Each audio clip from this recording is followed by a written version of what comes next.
Two families who started in almost the exact same place but ended up worlds apart? So how does that happen? We're often told that building wealth is all about hard work and personal responsibility. But what if there were more to it? What if there's an entire architecture, a set of invisible rules and policies that shapes who gets to build wealth and who gets left behind? Okay, let's get into it. Meet Grandpa Bucci and Grandpa Brown. Their starting points were almost identical. Both were sharecroppers, one from Italy, the other a black man from North Carolina.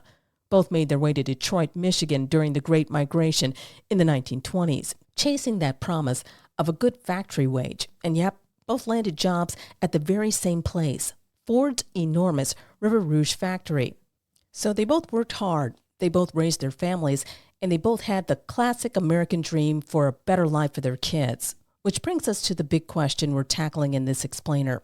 If these two men had pretty much the same start, working the same job, at the same factory, why did their families end up in such wildly different financial situations just a couple of generations later? Well, the difference is pretty staggering. Grandpa Bucci's grandson ended up inheriting his home in a Detroit suburb, a home that's now worth over $300,000. Grandpa Brown's granddaughter, she inherited his house too, but because of a whole system of things we're about to unpack, its value was less than $10,000. It wasn't an asset at all, it was a burden. So the answer to why isn't about who worked harder, it's about where they were allowed to live. See, the reason for this huge gap, lies inside what you call an invisible architecture. These weren't just random events or bad luck. They were specific, written down policies that were designed to systematically push opportunity toward some people and deny it to others. So let's break down the main pillars of this system. First, you've got something called racial covenants. Now, the crucial thing to get here is how official these were. This wasn't just some informal wink and a nod agreement between neighbors. No, these were legal binding contracts written directly into the deed of a house. And get this, the Federal Housing Administration, the FHA, often required these covenants before they would back a mortgage. By the 1940s, in Detroit, something like 80% of all properties outside the inner city had these clauses, basically building a legal wall around entire neighborhoods. And layered right on top of that, you had redlining. The federal government literally drew maps of every major city and colored them in. Neighborhoods colored green were considered the best places to invest. But neighborhoods with black residents, they were almost always colored red and labeled hazardous. This wasn't just a rating, it was a death sentence for investment. It meant you couldn't get a federally backed mortgage, and you couldn't get a loan to fix your roof. It systematically starved these communities of money they needed to grow.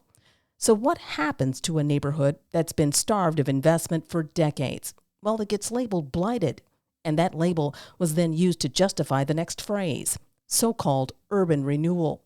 Using federal money, cities came in and just bulldozed entire neighborhoods, often the exact same ones they had redlined.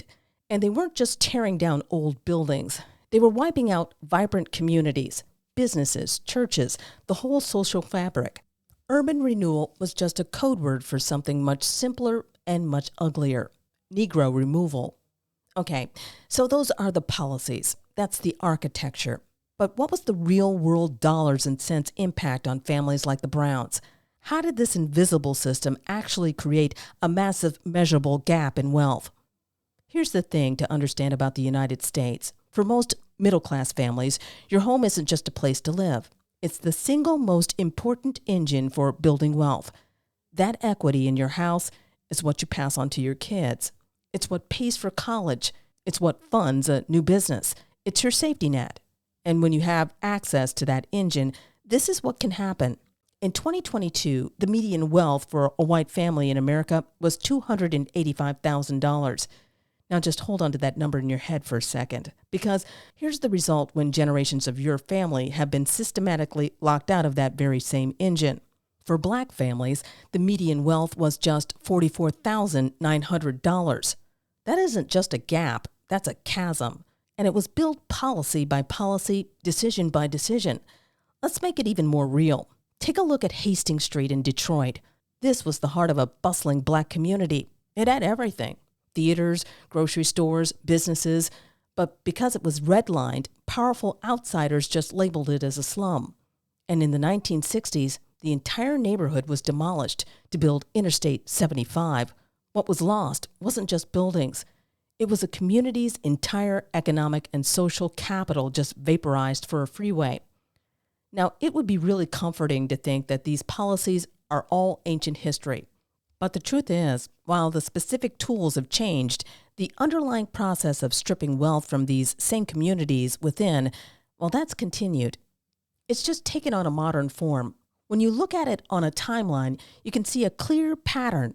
As soon as one discriminatory policy like racial covenants gets outlawed, a new one seems to evolve to take its place. The system just adapts from covenants to redlining, to urban renewal, and now to things like predatory tax assessments. And this brings us to this modern phenomenon which Professor Bernadette Atuahene has a name for. It's called predatory governance. This is what happens when local governments, often desperate for cash, start to raise money using policies that end up extracting wealth from communities of color. And a prime example of this is illegally inflated property taxes. And we're not talking about small amounts of money here. An investigation by the Detroit News found that just between 2010 and 2016, the city of Detroit overtaxed its homeowners, in a majority black city, mind you, by at least $600 million. They were assessing homes for way more than they were actually worth, which is a direct violation of Michigan's state constitution. Of course, behind that huge number are real people. Let's take Miss May. Her parents bought their home in Detroit back in the 1960s. Decades later, she was facing foreclosure. And not because she missed a mortgage payment or was irresponsible. It was because the city was sending her tax bills based on an illegally inflated value. And the real kicker is, her low income meant she should have been completely exempt from property taxes anyway. But the city made that process incredibly hard to navigate. So while Detroit gives us a powerful and frankly heartbreaking case study, the story isn't just about Detroit. This is a national story. You see the same basic patterns playing out all across the country. In Ferguson, Missouri, it took the form of targeted fines and fees. In Washington, D.C., abuses of civil forfeiture. And in New Orleans, it was jailing people for court debt. In Chicago, just like Detroit, it was property taxes that hit minority neighborhoods way harder than wealthy white ones. The methods are different, but the pattern is the same. And this really brings us to the core idea from Professor Atuahene's work. She says we spend all this time and energy looking for the individual racist, right? The one person with hate in their heart. But the real work, she argues, is to look for the systems, the policies, the laws, the procedures that keep producing these unequal outcomes no matter who's in charge. When you look at the whole history, one thing becomes crystal clear. The wealth gap, the segregated neighborhoods, none of this was an accident. It was all the result of deliberate policy choices. And that leaves us with one final and really important question. If policies are what created this mess in the first place, then what new policies could we imagine to build a truly different and more equitable future? If this raises questions for you, I encourage you to hear directly from the researcher behind this work. I've linked my full interview with Professor Bernadette Atuahene below.